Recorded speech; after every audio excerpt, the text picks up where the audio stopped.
Bom dia, boa tarde, boa noite. Mário Xavier aqui com vocês novamente. Bem-vindos mais uma vez ao canal. Vamos seguir aqui falando sobre os jogos do Mundial da FIFA, passando aí um resuminho, as minhas impressões das partidas. E já estamos na nossa reta final, né? Foram definidos agora na sexta e no sábado os 4 semifinalistas, os jogos na terça-feira e quarta-feira. E vamos começar pelo primeiro jogo dessa sexta-feira, Fluminense e Al Hilal. A vitória do Fluminense por 2-1 sobre o Al Hilal. E já destacando aqui um ponto, o Fluminense foi o time brasileiro que menos se esperava dele, mas foi o que foi mais longe, né? E por que menos se esperava dele? Se comparado aos 4 clubes brasileiros que foram para o Mundial de Clubes, o Fluminense é aquele que tinha menor investimento financeiro. Tinha trocado de técnico recentemente, né, a chegada do Renato Gaúcho, e deu um certo upgrade aí nas atuações do Fluminense. E o Fluminense foi muito oscilante, né,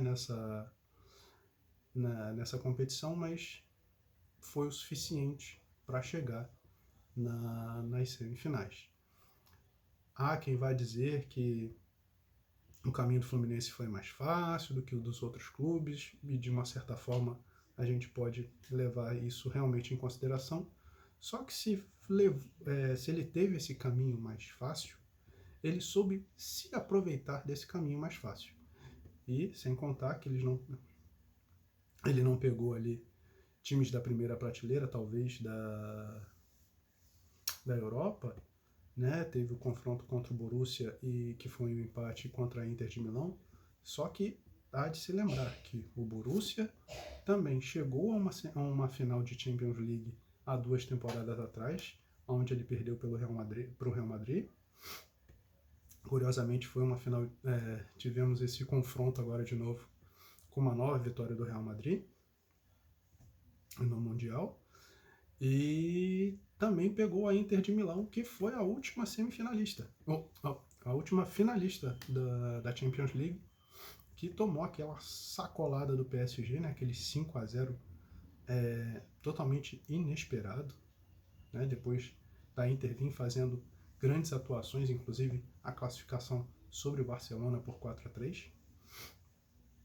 Mas talvez a Inter não tivesse jogado já tudo que podia jogar, né? E o Al Hilal, de uma certa forma, tem um investimento muito superior ao Fluminense também. Talvez não tem, talvez equipare o investimento a de um clube europeu, né? Até porque tem um sheik lá, né? O dono do clube. Então dinheiro é o que não falta. E tem grandes nomes, o goleiro Buono, o zagueiro Koulibaly, me fugiu, tem os brasileiros lá, Marcos Leonardo, que também é artilheiro da competição, mas assim como o Di Maria ficou pelo caminho, né? Então tem bons jogadores. E ainda assim o Fluminense conseguiu se superar brilhantemente contra o Al Hilal. O Al Hilal teve nessa partida mais posse de bola, teve mais arremates ao gol, né, mas não tantos assim. Foram 15 chutes contra 10 do Fluminense, sendo que 4 chutes no gol do Hilal e 3 do Tricolor. Então a eficiência do Fluminense foi muito melhor, né? De 3 chutes ao gol, 2 foram no gol e foram lá para o placar. O Hilal, apesar de ter mais oportunidades, mas aí brilhou a estrela do goleiro Fábio. E foram 58% de posse de bola contra 42%. Então, até nisso o Fluminense foi mais efetivo. Então, há se destacar, sim, a brilhante campanha do Fluminense, né? Como todo mundo, tem muita gente na imprensa dizendo que ele era o patinho feio, e por várias razões, principalmente a questão financeira, era assim entre os brasileiros e também entre os demais clubes da competição, aqui mesmo. O Al Hilal é da Arábia Saudita, mas tem muito mais grana que o Fluminense. Então, poderia ter feito um resultado melhor na competição. Até porque já tinha feito isso na etapa anterior, surpreendendo o mundo, vencendo o Manchester City na prorrogação por 4-3. Então isso vem mais uma vez a provar que o futebol ele é um esporte repleto, uma equação repleta de variáveis, né? Questões físicas, questões emocionais, financeiras, a mesmo o imponderável. Tem um narrador que fala que o futebol é a arte do possível. Eu acho que o futebol é a arte do imponderável, porque por mais que você faça prognósticos, né, em cima do que um time tem, do que um time é no papel, das condições dele dentro de campo, são 11 contra 11, e às vezes o time melhor não está num bom dia, e aquele que é inferior pode surpreender e fazer um resultado favorável para si e seguir com a vitória. Então, esse talvez tenha sido o caso do Fluminense.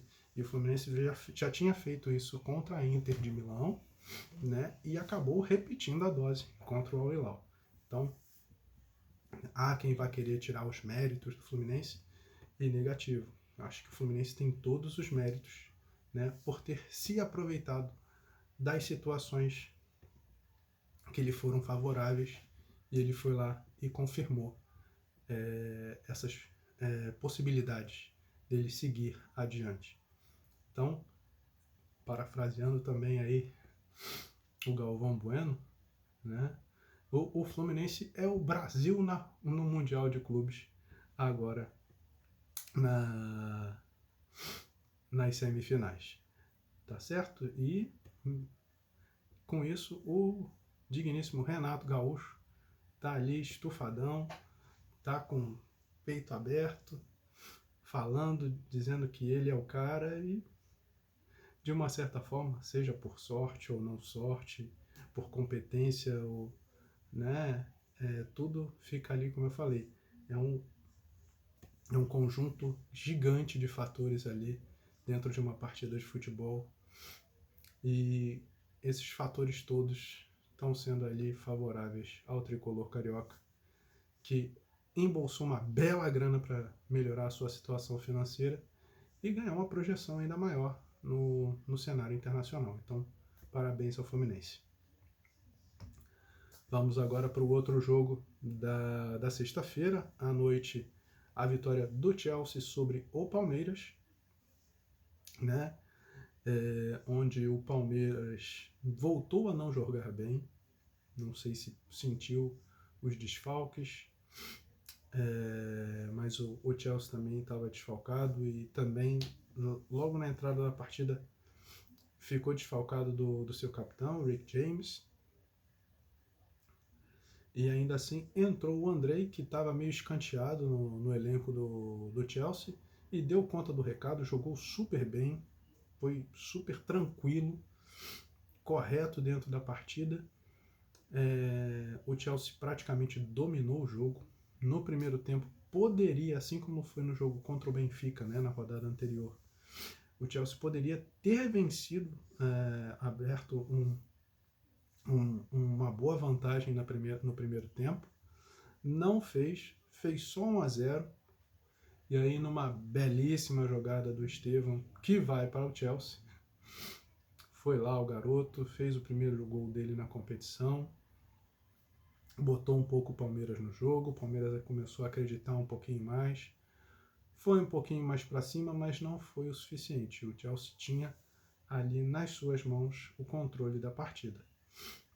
Então, o que fica ali de lição ao Palmeiras é que ele fez ali grandes investimentos no elenco dessa temporada, mas ainda assim não vem apresentando um bom futebol. Eu acho que o melhor jogo do Palmeiras na competição foi o jogo que ele empatou com o Porto, mas também não foi aquela coisa tão excelente assim, porque ficou no 0-0, né? Sequer fez um golzinho ali. Então o Palmeiras deve tirar boas lições aí dos jogos que teve nessa competição, pelo menos assim se espera, né, por parte da torcida do Palmeiras, para que no restante da temporada, Brasileiro, Copa do Brasil e Libertadores, o Palmeiras se apresente de uma forma mais consistente. Tá muito aquém do elenco que possui. Né? Desculpa aí a voz, tô meio um pouquinho resfriado, a coisa tá meio ruim aqui. Até se me permitem, vou pegar um copinho d'água aqui para molhar a garganta, que ela tá muito irritada. Mas voltando aqui. Então, posse de bola do Palmeiras, do Chelsea 63% contra 37% do Palmeiras. Foram 19 arremates do Chelsea, mas foram mais chutes aleatórios do que qualquer outra coisa, né? Porque só desses 19, 6 foram no gol. Então, a produção ofensiva do Chelsea ficou mais por chutes meio que perdidos. O Palmeiras deu só 7 arremates, teve só 7 arremates, e sendo somente 2 no gol. Então, teve até uma certa efetividade, mas não foi aquele time, como eu falei, não foi um time produtivo. Né? Então, o Estevam se despede do Palmeiras, vai para o seu novo time, vai trocar o verde pelo azul de Londres e tem uma chance de evoluir ainda mais, porque é um grande jogador, é um grande talento do futebol brasileiro surgido aí nos últimos anos, assim como foi recentemente o Endrick, o Vinícius Júnior. Então, vai aí se aprimorar mais, porque todo jovem promissor que vai para a Europa, se ele conseguir se encaixar bem nos padrões europeus, o cara evolui muito. Vide o Vinícius Júnior. Hoje o Vinícius Júnior é um jogador muito melhor do que ele era aqui no Flamengo. No Flamengo ele tinha muita dificuldade de chutar o gol. Isso para um atacante é muito ruim, apesar dele não ser um centroavante, ser um jogador de beirada de campo. Mas ele melhorou muito as finalizações dele depois que ele foi para a Europa, especialmente com a chegada do Ancelotti. Então, o Estevam também já é um bom finalizador e lá na Europa eu tenho certeza que ele vai se aprimorar ainda mais e vai ajudar muito, principalmente a seleção brasileira na próxima Copa, porque talento o moleque tem pra caramba. Então,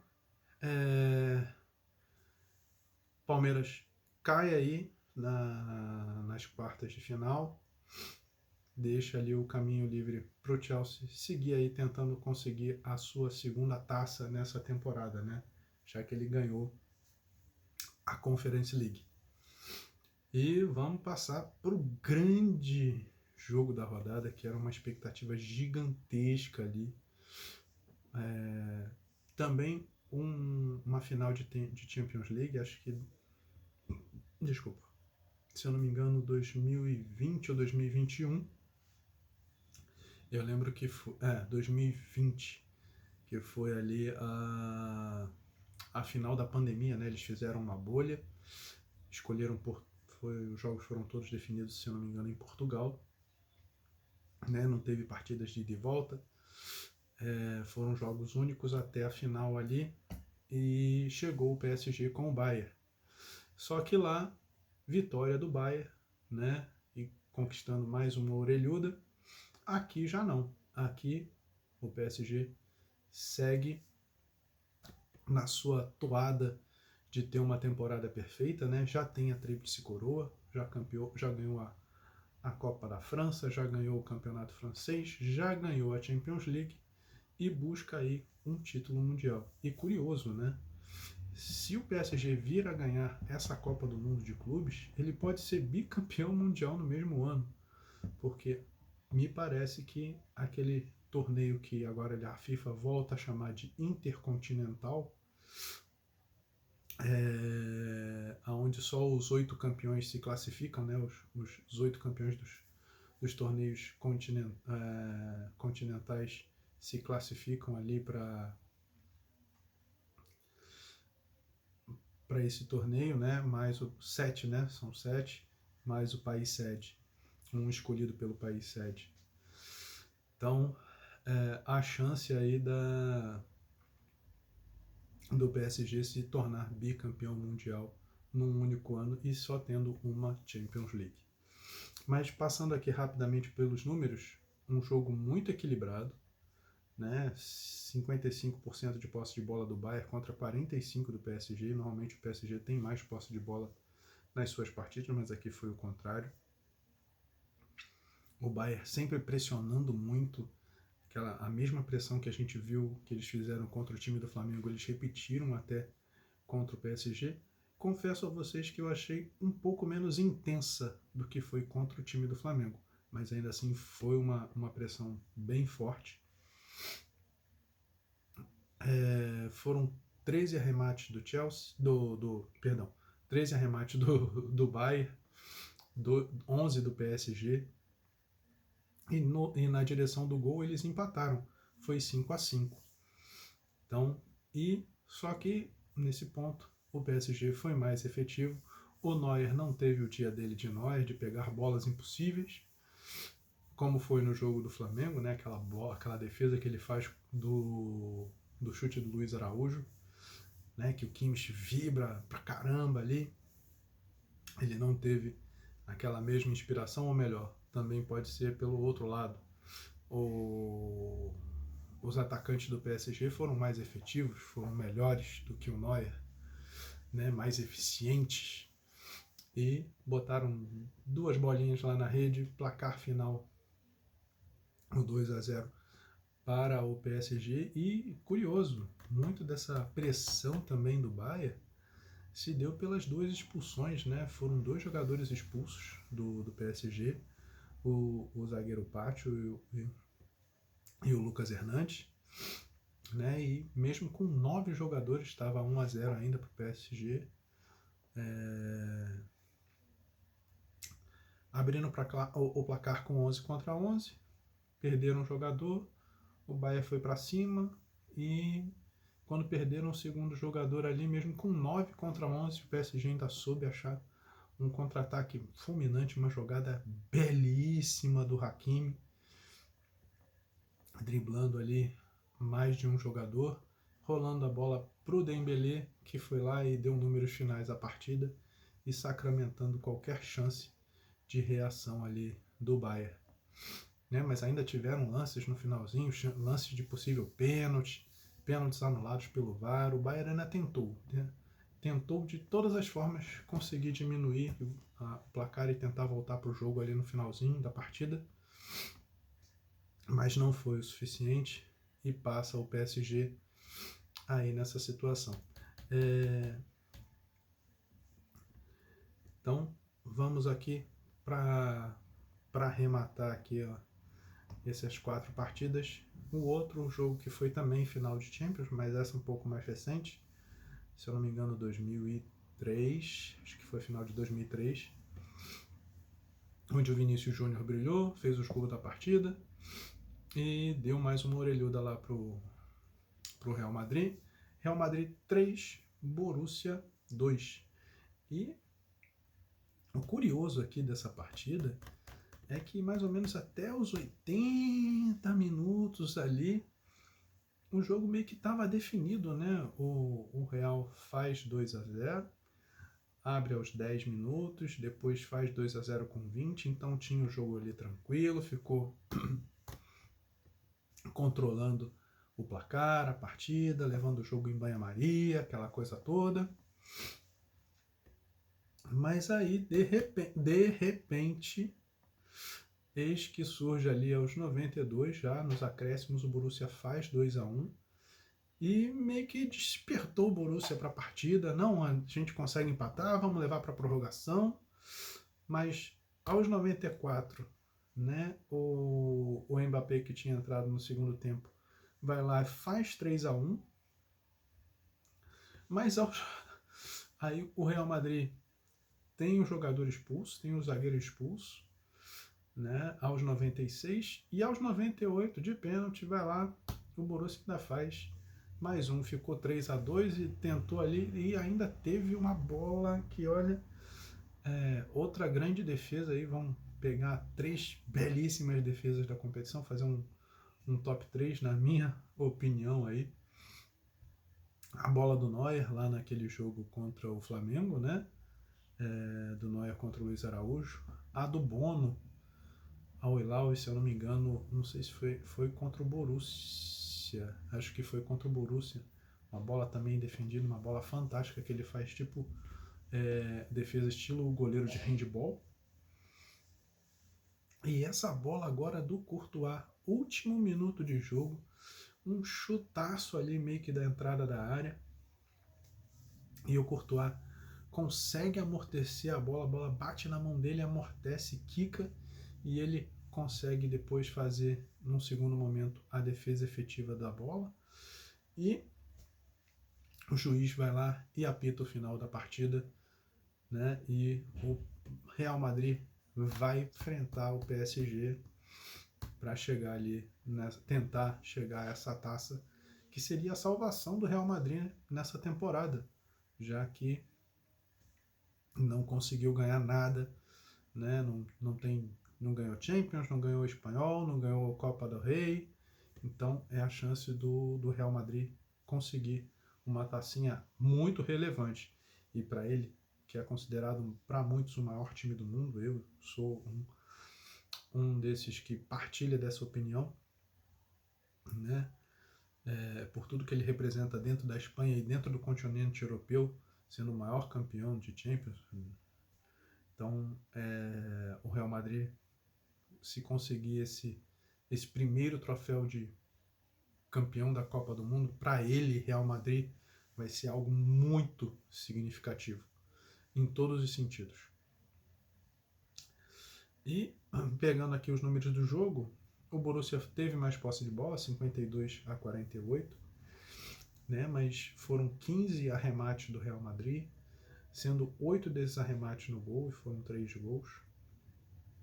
O Borussia ficou um pouquinho atrás, foram 12 arremates, sendo só 5 no gol. Então a produção ali dos times foi bem equilibrada, bem parelha.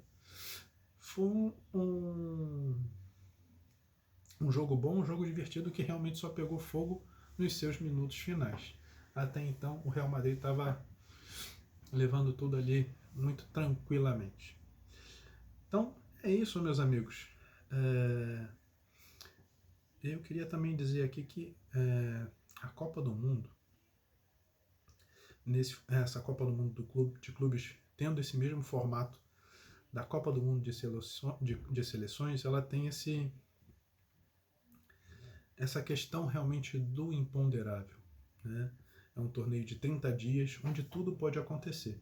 Você vê, a Argentina na última Copa do Mundo, ela foi campeã, mas ela perdeu o primeiro jogo dela para a Arábia Saudita. E o que é a Arábia Saudita, né, no mundo do futebol, principalmente em termos de seleções? Pode até ter, dentro de clubes, um certo poderio, já que a questão econômica fala muito alto e eles têm contratado bons jogadores, mesmo que alguns estejam assim já em final de carreira, mas a Liga Saudita tem melhorado muito pela qualidade dos jogadores que têm ido para lá. Então, a grana, né, o dinheiro que vem lá dos sheiks tem feito muito bem aos clubes da Arábia Saudita. Então,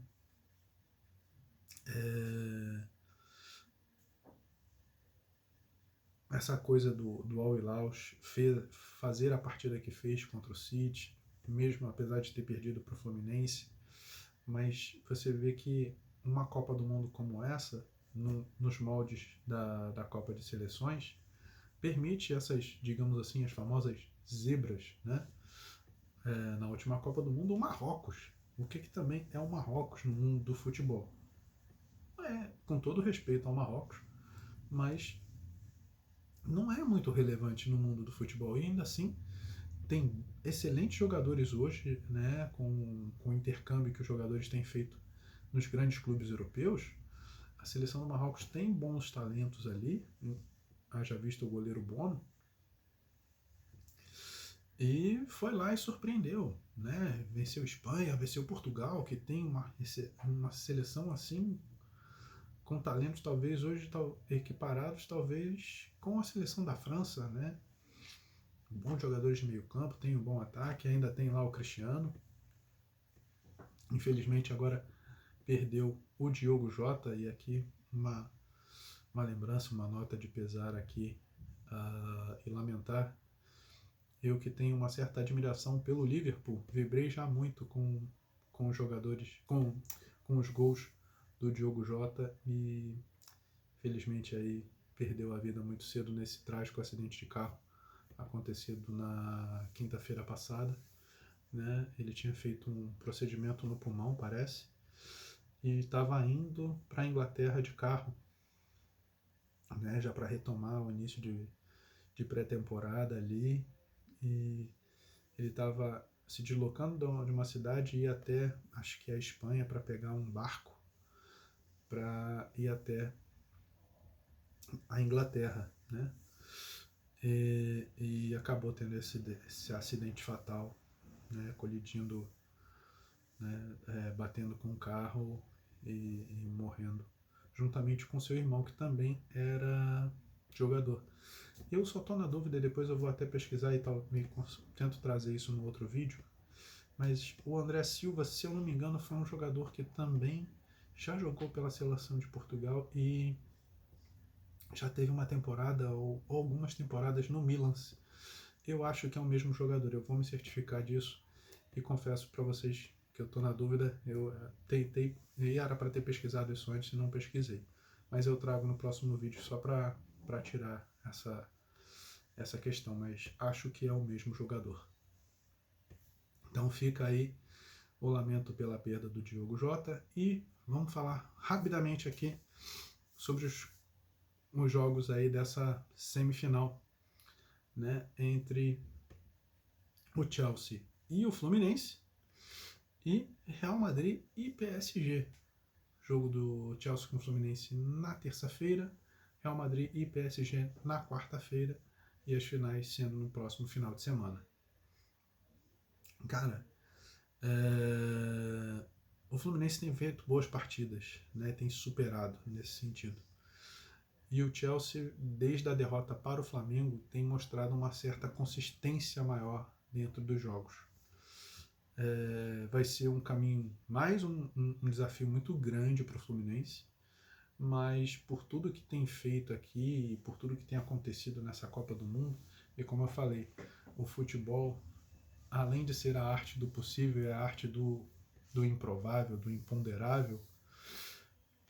O Fluminense pode sim fazer novamente um bom jogo contra o Chelsea, assim como fez contra o Al Hilal e contra a Inter de Milão, e chegar a essa final do Mundial de Clubes, o que para ele seria assim fabuloso, né? Para o Chelsea é logicamente o favorito da partida, mas pegando também uma frase já dita nesse Mundial lá pelo ex-técnico do Botafogo, né, que o cemitério está repleto de favoritos, e isso é verdade. A história do futebol mostra isso pra gente. Não é uma tarefa impossível, vai ser uma tarefa difícil, e fica aí certamente aos tricolores a torcida e o desejo de chegar a essa final, que, como eu falei, seria um feito assim extraordinário. Já do outro lado, PSG e Real Madrid. Como eu já comentei aqui, o PSG está tentando ter a temporada perfeita, e se classificar para essa final vai dar a ele mais um passo, né, nessa temporada perfeita. Então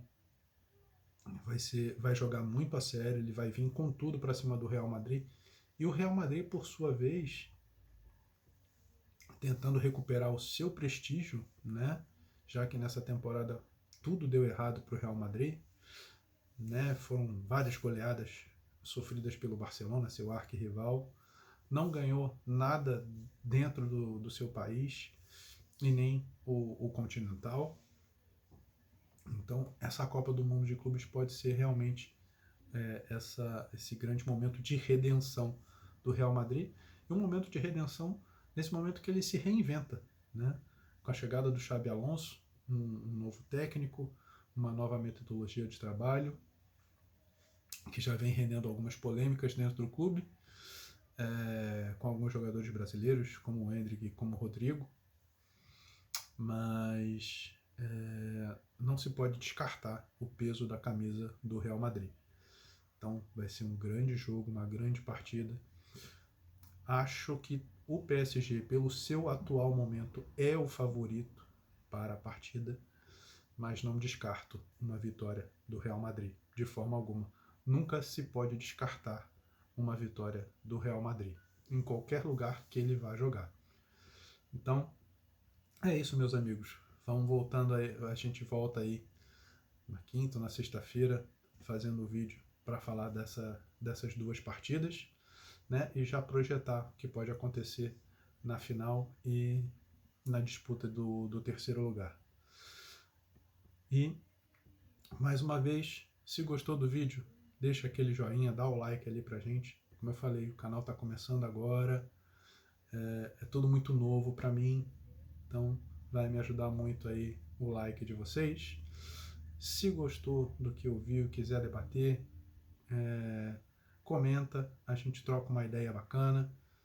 Gostou também, além do like e de comentar, compartilha com um amigo, que vai ajudar a divulgar o canal, tá bom? E a gente se vê no próximo vídeo, assim que terminarem as duas partidas de terça e de quarta-feira, tá ok?